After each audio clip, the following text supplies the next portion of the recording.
என் அன்பு குழந்தையே, அடுக்கடுக்கான தொல்லைகளும் பிரச்சனைகளும் உன்னை சூழ்ந்து கொள்ளும் போது நிலை குலைந்து விடுகின்றாய். இது மனித இயல்புதான். ஆனால் அந்த நேரத்திலும் என்னை முற்றிலுமாக சார்ந்து என் மீது அசைக்க முடியாத நம்பிக்கை வைத்துக் கொண்டிரு. உன்னை இந்த கஷ்டமான காலகட்டத்திலிருந்து கரை சேர்க்கவே உன்னுடைய அப்பா நான் வந்திருக்கின்றேன்.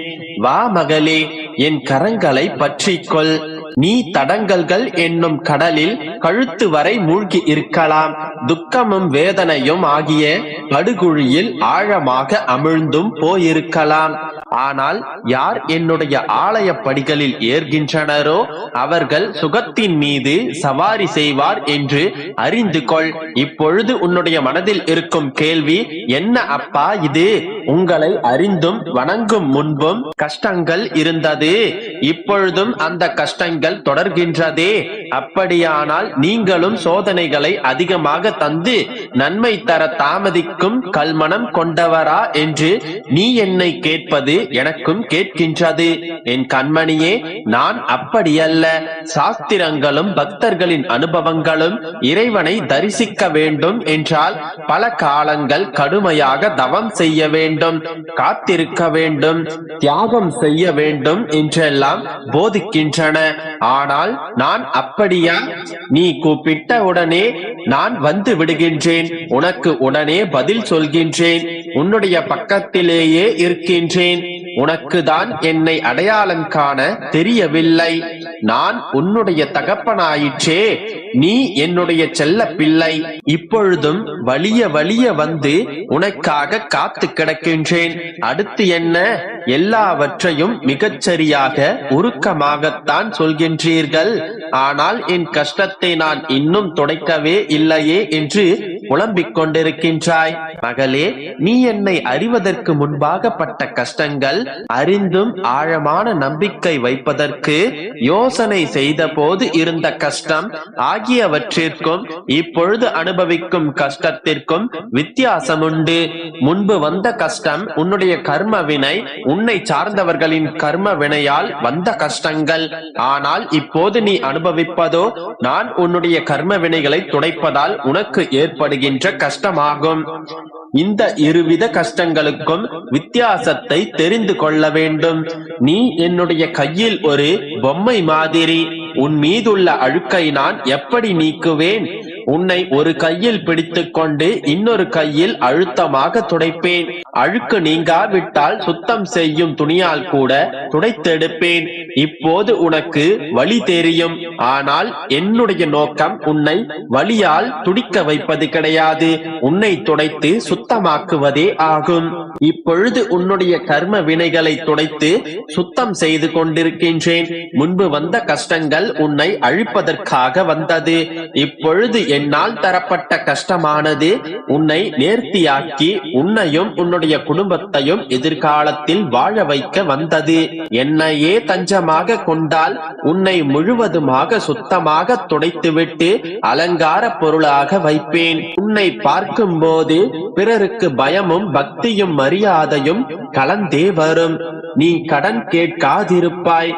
இனாமாக உனக்கு பணம் வந்து சேரும். நீ தேடி போக மாட்டாய். உன்னை அனைவரும் தேடி வருவார்கள். உன்னை தாக்க வரும் சோதனைகளை எல்லாம் மீட்டு கொண்டு உனக்கு பொறுப்பாளியாக உன்னை காப்பாற்றுவேன். எந்த தீமையும் உன்னை நெருங்காது. சோதனை காலத்தில் நீ தப்புவிக்கப்படுவாய். கவசமாக இருந்து உன்னை நான் பாதுகாப்பேன். குழந்தையே, கோபம், வெறுப்பு, விதண்டாவாதம், ஏமாற்றம் போன்றவை உன்னை கட்டுப்படுத்த விடாமல் நீ அவைகளை கட்டுக்குள் கொண்டு வா. நீ எதிர்பார்த்த ஒன்று நடக்கவில்லை என்றால் அதில் ஏதோ ஒரு நன்மை இருக்கும் என்று மனதார நம்பு. எந்த ஒரு பிரச்சனையையும் செயலையும் நிதானத்தோடும் நம்பிக்கையுடனும் கையாளும் பக்குவத்தை வளர்த்துக்கொள். இவ்வுலகில் உள்ள எல்லா உயிர்களும் சமம். யாரையும் நீ துச்சமாக நினைக்க கூடாது. அதே சமயம் உன்னையும் நீ தாழ்த்தி கொள்ளாதே. தேவையில்லாதவற்றை யோசித்து மனதை பாரமாக்காதே. உன்னுடைய மனதை அமைதியாக வைத்துக்கொள். எதற்கும் பயப்படாதே, கலங்காதே. எல்லாம் சரியாகிவிடும். நம்பிக்கையோடு இரு, நல்லதே நடக்கும்.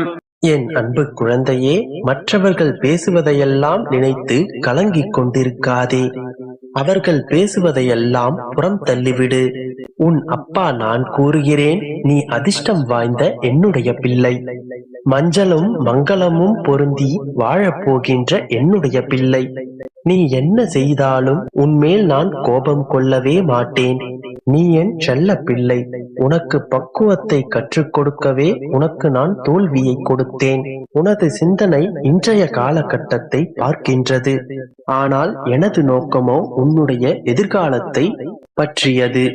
நீ அந்த எதிர்காலத்தில் சிறப்பாக வாழ வேண்டும் என்பதற்காக உன்னால் பொறுத்து கொள்ளக்கூடிய, சகித்துக் கொள்ளக்கூடிய வகையில் சிறு சிறு பிரச்சனைகளை உனக்கு தந்து அதன் மூலம் நீ பக்குவம் பெறுவதற்காகவே தான் இத்தனையையும் நான் செய்து கொண்டிருக்கின்றேன்.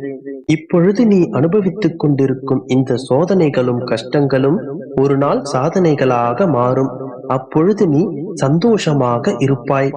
இப்பொழுது உன்னால் அனைத்தையும் தாங்கிக் கொள்ள முடியும். அதற்கான மன வலிமையையும் உடல் வலிமையையும் நானே உனக்கு தருவேன். இப்பொழுது நீ கொஞ்சம் கஷ்டத்தை அனுபவித்து விட்டால் எதிர்காலத்தில் நீ நினைத்து பார்க்க முடியாத சந்தோஷங்களை அனுபவிப்பாய். விழிகளில் பார்வை இருக்கும் போதே விளக்கினை ஏற்றிக்கொள். கைகளில் வலிமை இருக்கும் போதே உன்னுடைய கடமைகளை முடித்துவிடு. கால்களில் சக்தி இருக்கும் போதே உன்னுடைய பயணத்தை தொடங்கிவிடு. உன்னுடைய மனதில் தைரியம் இருக்கும் போதே அனைத்து சோதனைகளையும் கடந்து அதிலிருந்து வெற்றி பெற்று வெளிவர பழகிக்கொள். எதற்காகவும் அஞ்சாதே. யாருடைய வார்த்தைக்காகவும் கவலை கொண்டு கலங்கி நிற்காதே. உன்னோடும் உன்னுடைய குடும்பத்தோடும் உன் அப்பா நான் என்றும் இருக்கின்றேன்.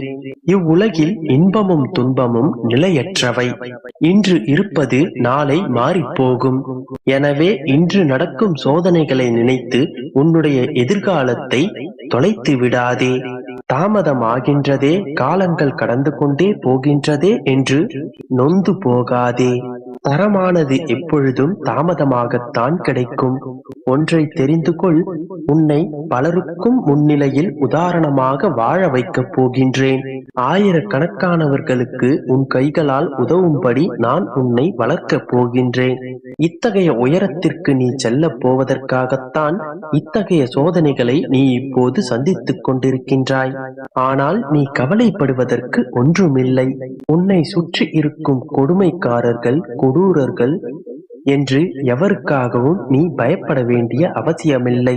நீ யாருக்காகவும் பயப்படாதே. ஏனென்றால்